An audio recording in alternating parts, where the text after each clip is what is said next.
আসসালামু আলাইকুম। সুপ্রিয় শিক্ষার্থীরা, তোমরা সবাই কেমন আছো? আশা করি সবাই অনেক অনেক ভালো আছো। তোমরা অনেকেই জানতে চাও যে কোন গ্রুপ নিয়ে পড়াশোনা করলে কি হওয়া যায়। আজকের ভিডিওতে আমরা জানব যে মানবিক বিভাগে পড়াশোনা করলে বা আর্টস নিয়ে পড়াশোনা করলে কি হওয়া যাবে বা কোন কোন পেশায় নিজেকে প্রতিষ্ঠিত করা যাবে।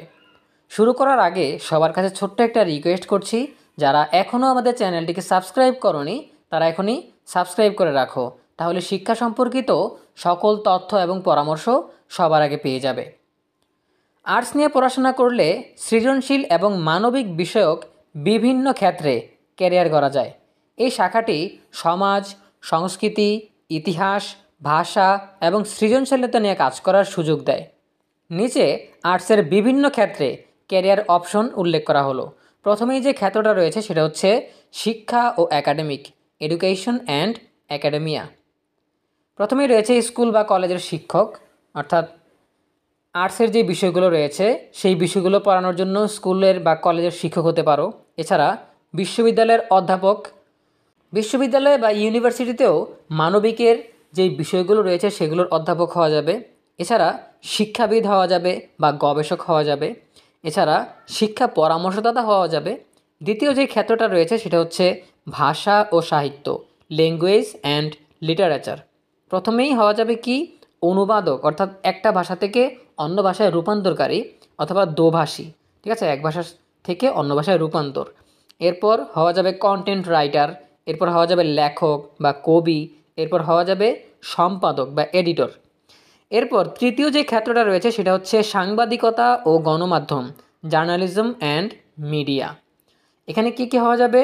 সাংবাদিক হওয়া যাবে, সংবাদ উপস্থাপক হওয়া যাবে, স্ক্রিপ্ট রাইটার হওয়া যাবে, মিডিয়া কনসালটেন্ট হওয়া যাবে।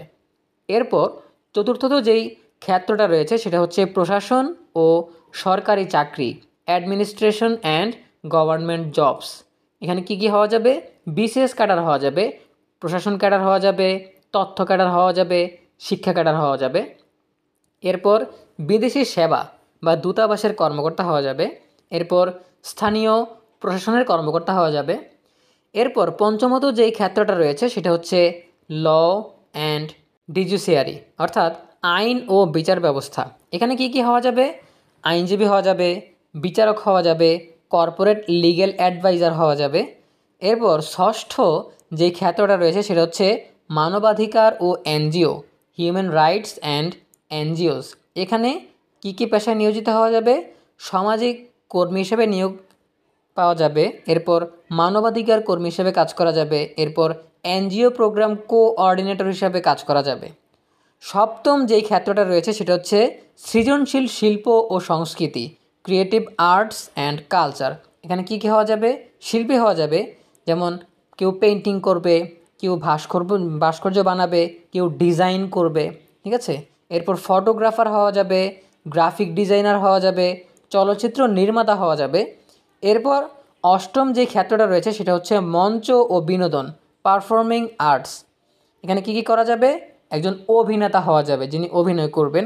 এরপর নাট্যশিল্পী হওয়া যাবে, যিনি বিভিন্ন নাটকে অভিনয় করবেন। এরপর নৃত্যশিল্পী হওয়া যাবে, অর্থাৎ যিনি নাচে পারদর্শী হবেন।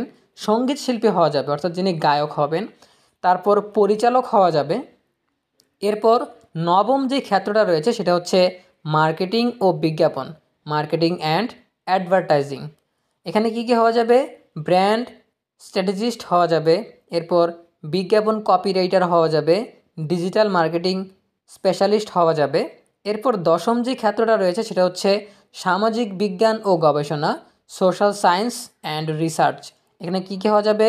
নৃতত্ত্ববিদ হওয়া যাবে, সমাজবিজ্ঞানী হওয়া যাবে, ইতিহাসবিদ হওয়া যাবে, রাজনীতিবিদ হওয়া যাবে। এরপর 11 নম্বরে যে সেক্টরটা রয়েছে বা ক্ষেত্রটা রয়েছে সেটা হচ্ছে পর্যটন ও হসপিটালিটি, ট্যুরিজম অ্যান্ড হসপিটালিটি। এখানে কি হওয়া যাবে?